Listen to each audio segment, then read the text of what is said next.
Hello and welcome to Central Georgia Focus, the Ask Mayor Miller edition. I'm your host, Liz Fabian, with the Murphy Center for Collaborative Journalism. And we have a special treat today. Miller Middle School student Stella Blankenship suggested that we reach out to young people and have them ask questions for Mayor Miller. So Macon-Bibb County Mayor Lester Miller is with us again today, as he is every month. But this month, we're going to feature some questions from the junior journalist candidates here at 13 WMAZ.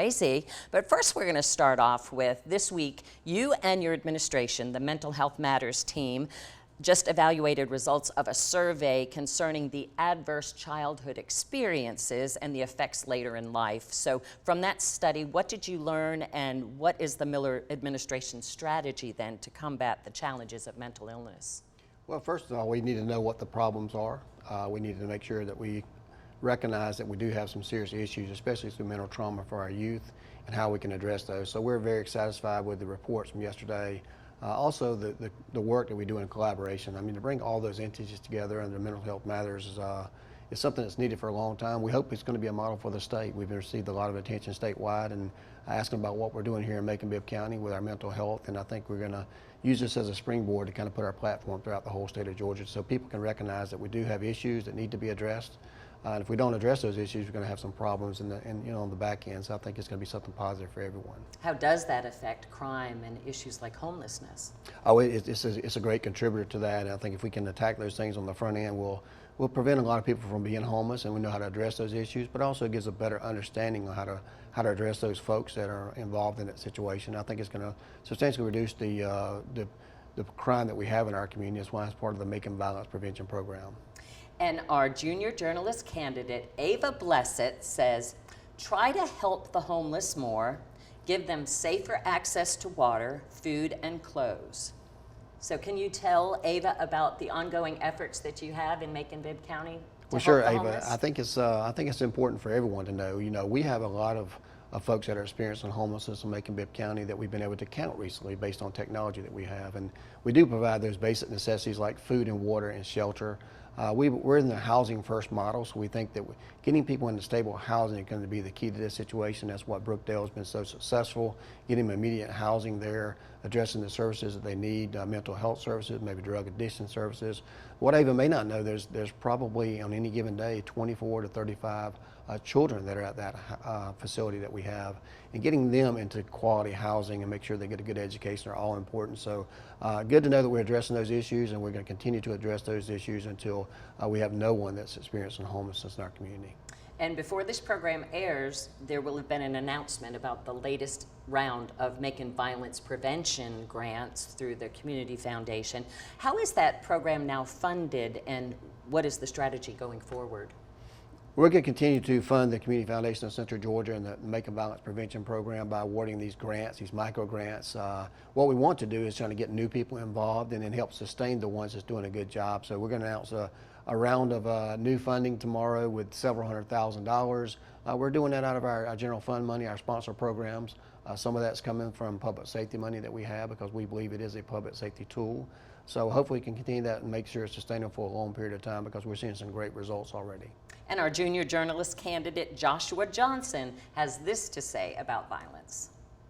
So first up, we gotta stop the violence. That's why I usually say stop the violence that's happening in all the areas. Mm-hmm. That's what I think. Improve the schools too. Also that's what I think is a major problem that we need to work on. Well, that's a great observation for Joshua, and I think everybody around the United States is recognizing that if you don't address this violent situation, then we're going to have less opportunities for everyone to thrive and succeed. So I think that's a great point. We're doing a wonderful job with that. I'm not sure if Joshua knows that we were awarded the State Visionary Award for our Macon Violence Prevention Program, and it's just that. It's trying to prevent violence before it happens and addressing all these root causes to that. So I think we're going to be, it's on the, on the mind of everyone, but quite honestly, this last survey we did this year showed that violence was not the #1 priority for a lot of our state folks. Affordable housing and other things like mental health, and that's kind of reaching the top level as well. But I think it all works hand in hand, so I think it's something we need to address all together. And moving on to politics, we have a question now from the K-Pasa publisher and journalist Moises Velez. He said in the recent election, you endorsed a candidate who lost. So what does that mean for you? It doesn't mean anything for me. I mean, we sometimes you're going to endorse candidates that you believe may be the best candidate, and perhaps the people don't recognize that at the earliest time. I think I mentioned before, back in my early years, I was a candidate for an office as well, and I lost, and I turned around and came back later on to do that. So, we're going to work with all. That particular candidate I think he's referring to could have been one of the commissioners, but we're going to work with all the commissioners. I've already met with the 3 new commissioners that we have, and we're going to have a great working relationship and continue doing all the great initiatives that we have together as a team. And we have some political advice now for you from junior journalist candidate Erica Scandrett. If I could give any advice to any local leader, I would probably say find a way to probably be relatable to everybody. Well, if we're talking about in the way like you have to vote for them, well, be relatable to everybody because that'll probably get more people to vote for you. Like find a way to reach to the younger crowd, the older crowd, like middle age. So, yeah. Well, I think that's great advice by Erica. I think she's probably looking at some of our stuff that we did through our transition team. Make sure that we can put forward items that people, the whole community, can relate to. And I think being relatable is certainly important to be, in the political atmosphere. Bringing people together in a collaborative effort and building consensus are all wonderful things. I think every politician should take heed of that. How young was the youngest person on your transition team? We had someone at about 20, 21 years of age. I think that we also met, if you remember, we went around to different parts of the community. We got our youth involved to make sure we get their voices heard as well. So there might be an opening for middle schoolers, so stay tuned. And Ella Evans has this advice. My teacher always told me to lead with love. I don't like hate. You just got to be kind to everybody. You got to accept everybody, and you just got to live your own life. Fulfill your dreams. Try to be kind to others and support others. So what is your philosophy, Mr. Mayor, in dealing with your naysayers and your supporters? Well, I think you really have to love everyone like they're your neighbor, and as the Bible says, and I'm a Christian guy, that we have to make sure that we love everyone. We can listen to everyone. We're always going to have disagreements, and certainly we have our share of that. But in this world that we live in, we're not guaranteed tomorrow. So we always try to live today as our fullest, but we want to make sure that we love everyone and we protect everyone. Doesn't mean we're going to have to agree with them, but we got to find a way to work and cohabit with everyone. I think listening to people is probably to be the key to that. And our junior journalist candidate, Carter Taylor, has this from the Bible. In the Bible, there's a verse, it's called Philippians 4:13, and it says, no weapon formed against me shall prosper. What that's saying is like, if something gets in your way, you shouldn't let it you shouldn't just hold on to it, because that holds you back. It's like a string, just it's like a weight. I think Carter might have been seeing your social media posts, perhaps. So, any thoughts about that? Well, Carter's right in that, and that's one of the Bible verses that my pastor preaches on very often. And you kind of let things, a lot of times you may think that people are worrying about you or doing things with you or trying to hold you back, but really it's just yourself doing that. You shouldn't listen to what everybody says all the time. And I think we have to sometimes learn how to forgive and forget. It's hard for us to do, especially as a grown man. It's hard for me to do that. It's one of the things I struggle with, but we have to move forward with that. So I think it's great advice by Carter. It's a great Bible verse, and I think more people need to learn how to do that. Well, when we come back, we will be talking about a proposal for glamping at Lake Tobosoffke and hear from more of our junior journalist candidates. So stay tuned.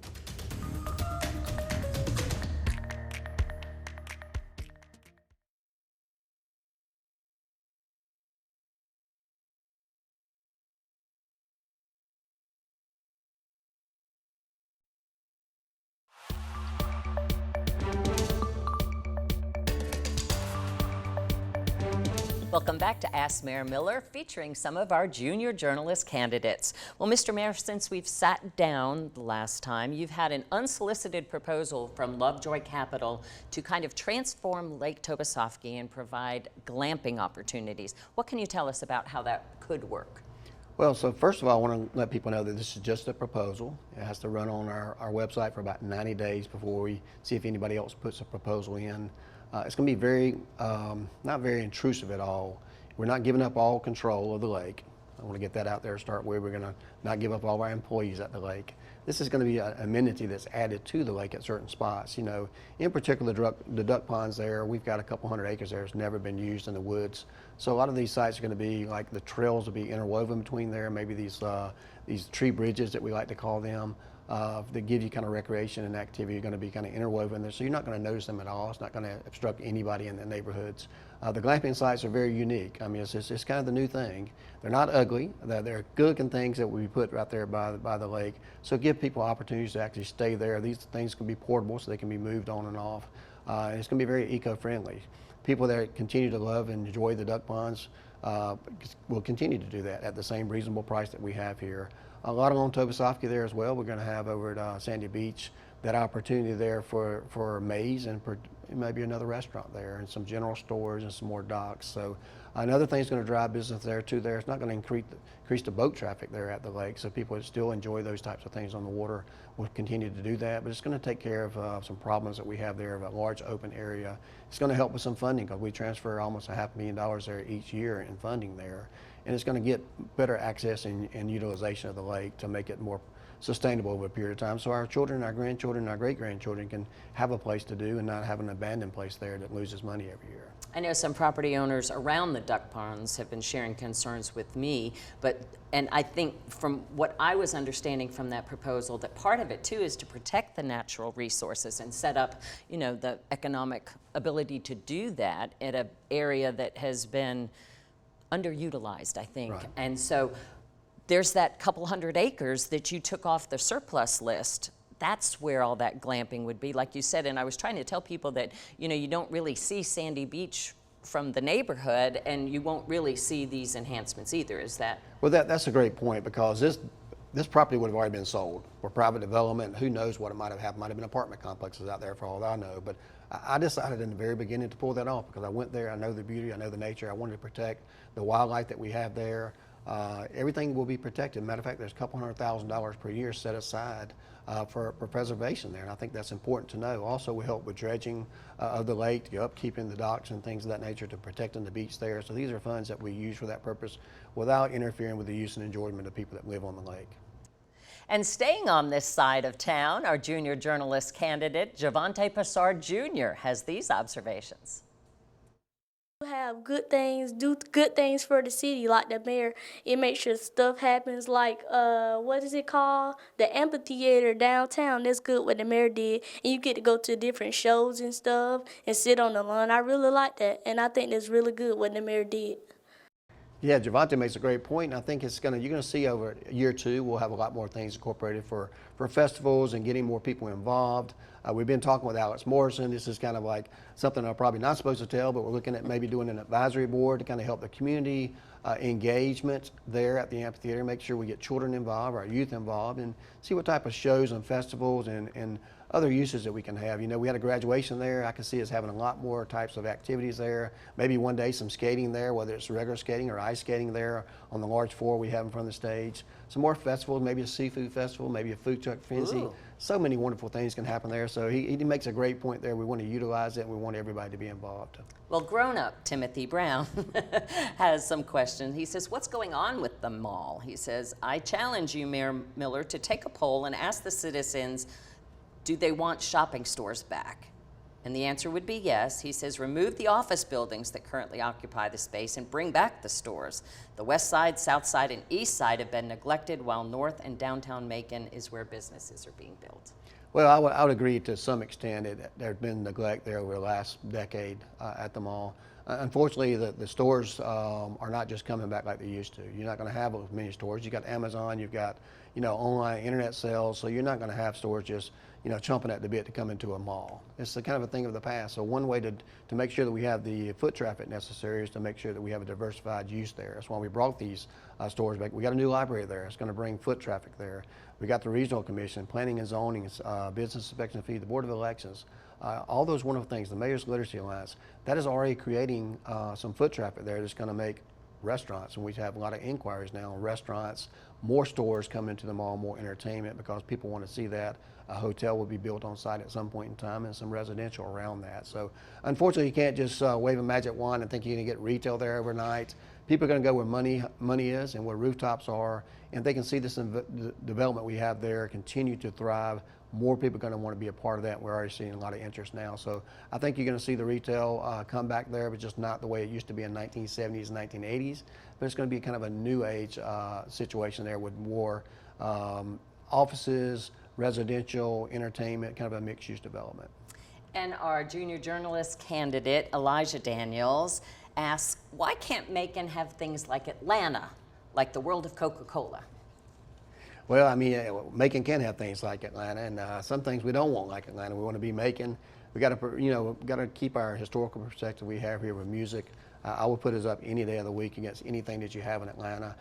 They can have the world of Coca-Cola there. We have the great $80 million expansion Coca-Cola here. We're bringing great jobs.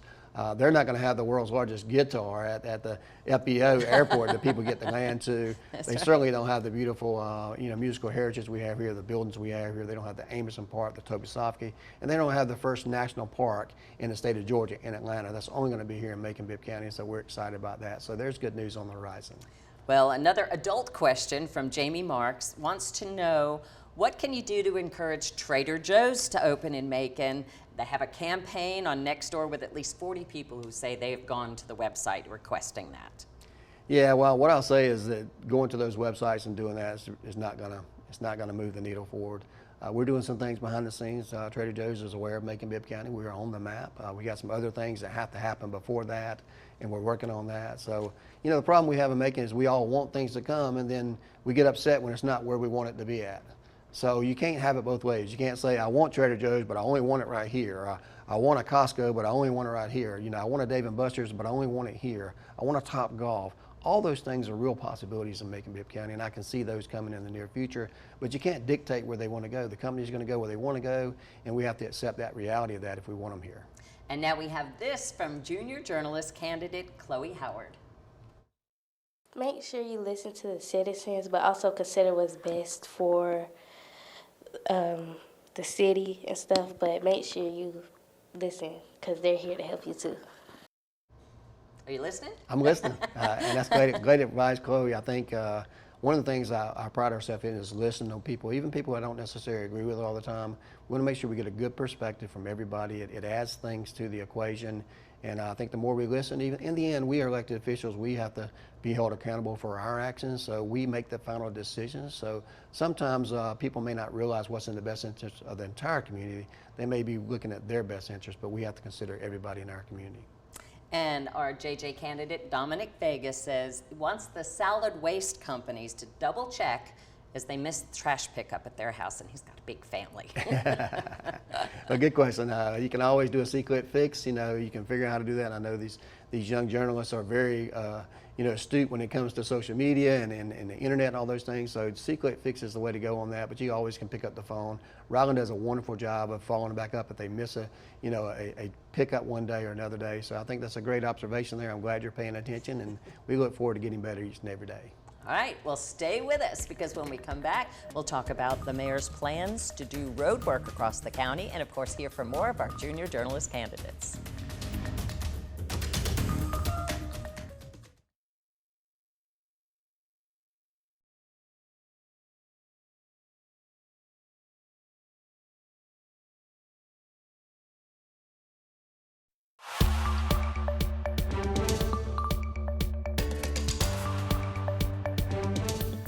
Thank you for staying with us for this Ask Mayor Miller edition with our junior journalist candidates.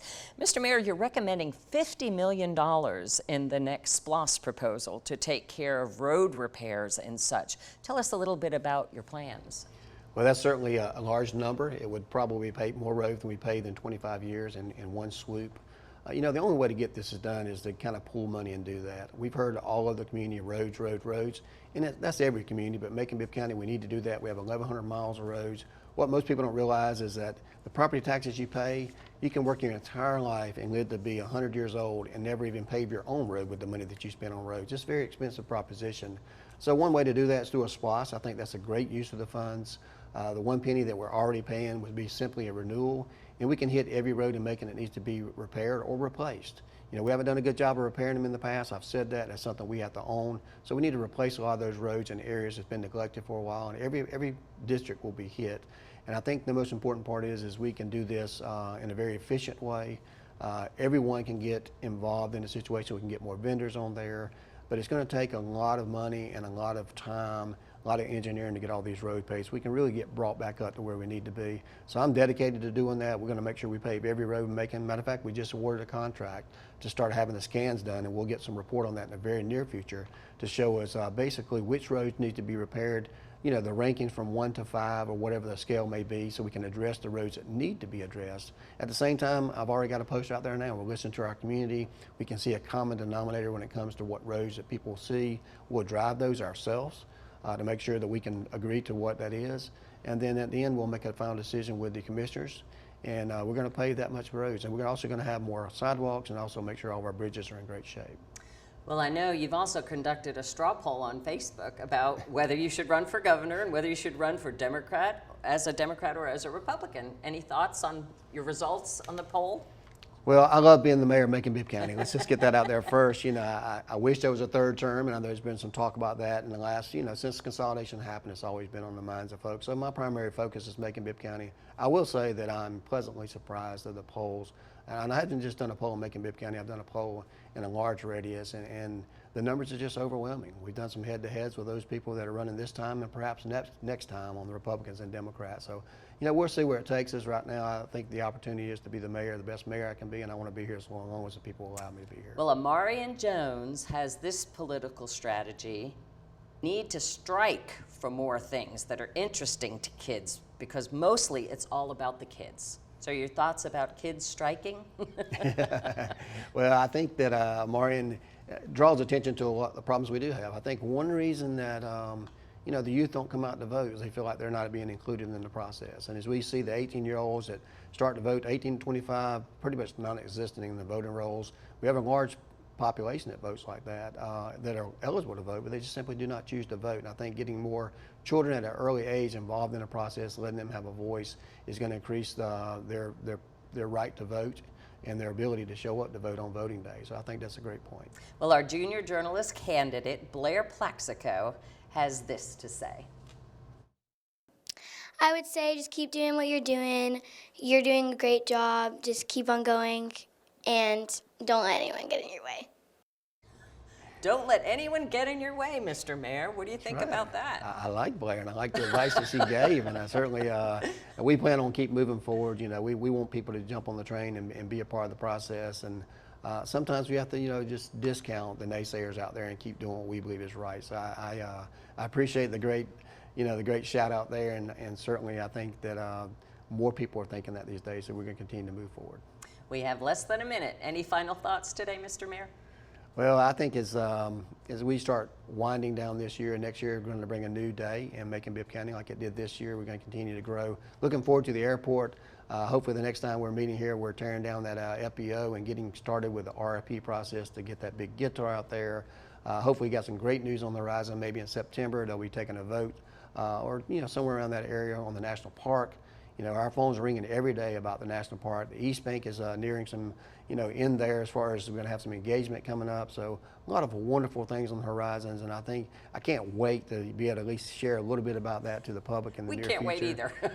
We've got so many things on the horizon, but it's going to take a great effort from everybody involved to make this thing happen, and we've got a great team, so we look forward to it. Thank you, Mr. Mayor, and remember, his next term doesn't even start until January. I mean, it seems like we're already there, but thank you so much for joining us. And remember, this is your program too, so if you have a question for Mayor Miller, send it to mercerccj@gmail.com, and we'll get you some answers next time. Thanks for joining us, and good luck, junior journalist candidates.